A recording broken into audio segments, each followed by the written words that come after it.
Kaya po ng oras. So nangliligaw ka ba kay Catherine Bernal?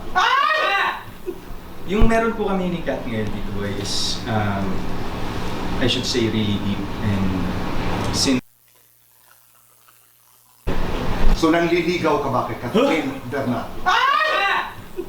yung meron po kami ni Kat ngayon dito is, Ito po yung video na sinasabi ko mga kaaldab. Narinig nyo naman po. Galing po mismo sa bibig ni Alden Richards. Hindi niya sinagot yung tanong ni Boy Abunda na kung nanliligaw siya. Marami siyang pasakali eh. Maraming paliwanag na hindi niya naman kailangan. Po ba? Hindi niya naman kailangan magsabi ng ganito, magsabi ng ganon. Di po ba? Kasi simpleng tanong lang naman ni Boy Abunda kung nanliligaw nga po.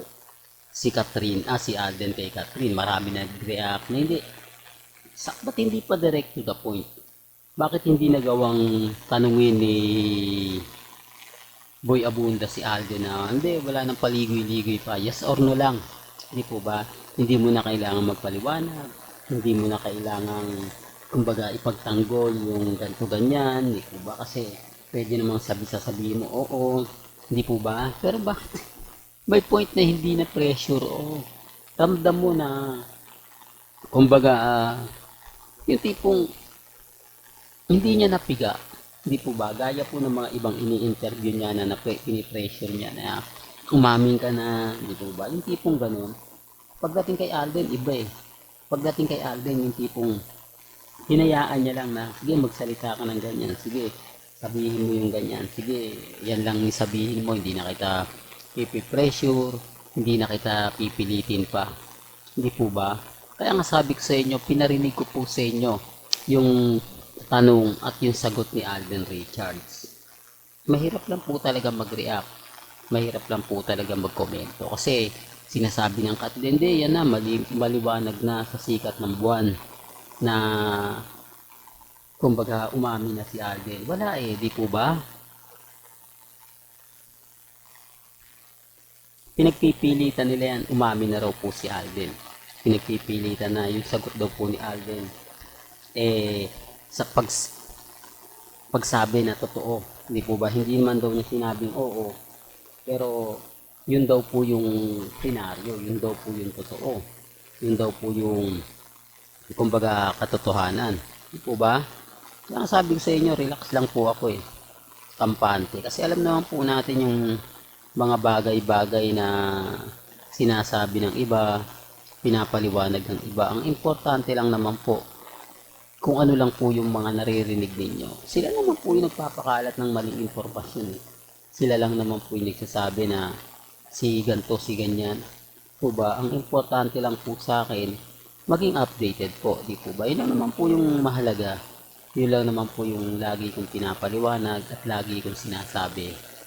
Sa mga ayaw pong maniwala, sa mga nagsasabing sinagot na ni Alden, hindi naman po ako namimili.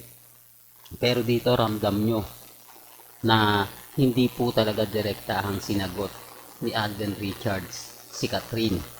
Hindi direkta niyang sinabi na nanliligaw siya, hindi niya sinabi na ganito ganyan, po ba?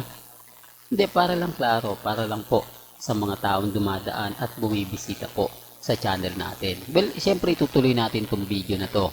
Pero bago nga po pala natin ituloy yan, kung bago ka lang sa channel na to, at isa kang true-blooded Aldab Nation na nagmamahal kina Mengge Soy, tama po ang channel na pinuntahan mo, kaya consider na po kitang bagong subscriber. At huwag mo kalimutang i-share ang mga video po natin sa mga mami, sa mga titas, at sa mga senior. Well, play uli natin. I should say really deep. And since I got the chance to really know her now personally, ang dami ko pong nadi-discover sa kanya are similarities and differences in how we view life. And sobrang na-appreciate ko po yung mga bagay na ino-open up niya sa akin. Welcoming me to her life, of course, the family. Na-meet ko na rin po yung family. Sobrang Formal yung pamamanikan? Sorry. Formal ka bang ipinakilala sa pamilya? Nakakapunta po ako sa bahay nila. Okay. Gaano kadalas? Pag kaya po ng oras, open up niya sa akin. Welcoming me to her life. And of course, the family.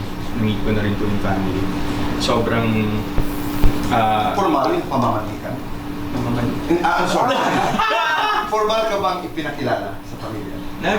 Nakakapunta po ako sa bahay nila. Okay. Gaano kadalas? Pag kaya po ng oras. Dito mga kaaldab, makikita nyo, no? Yung lahat ng tanong ni Boy Abunda, hindi talaga literal na sinagot ni Alden Richards. Yung tipong, kumbaga kasama sa, ang ibig kong sabihin, yung formal na pagpapakilala. Di po ba? At least hindi sinagot ni Alden na, formal kaming, pinakilala ako ni Catherine sa magulang niya, etc. Na ganito ganyan. Kaya nga sabi ko sa inyo, may mga bagay-bagay po na hindi masasagot yan ni Alden. Kasi hindi naman po talaga siya totally na pumunta. Hindi naman siya totally na nanliligaw. Hindi po ba? Hinahayaan niya lang yung mga kumakalat sa social media. Kasi nga po, ano lang yung part ng pelikula. Part po lang yan ng promotion. Kaya hindi niyo po pwedeng sabihin o kumbaga ipilit na yung mga sinasabi ni Alden, pumapabor po sa Katden. Hindi niyo po pwedeng sabihin lahat na mga, kumbaga, sinasabi, umaayon. Hindi po ba? Kaya masabi sa inyo, ako kampante lang.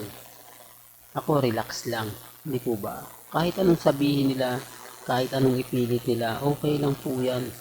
Ang importante lang naman po sa akin, mga kaaldab, kung ano po yung nababasa ninyo, kung ano po yung napapanood ninyo, di po ba? Kumbaga, dun lang tayo. Kaya nga po maraming reaksyon, maraming komento, maraming inis, maraming galit sa akin. Okay lang po yan. Ang importante lang naman po kay Mr. Destiny, maging updated kayo.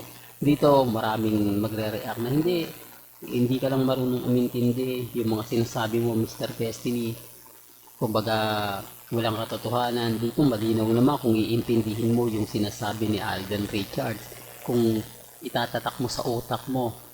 Remind ko lang po ang sagot lang naman po o hindi. O ba? Yun lang naman po talaga gusto natin malaman. At bakit hindi nga po ma-pressure ni Boy Abunda si Alden? Na hindi, direct to the point na tayo, Alden. Hindi mo na kailangan pang magpaliwanag.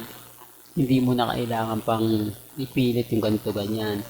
Formal ka bang pinakilala ni Catherine sa nanay niya o sa mami niya?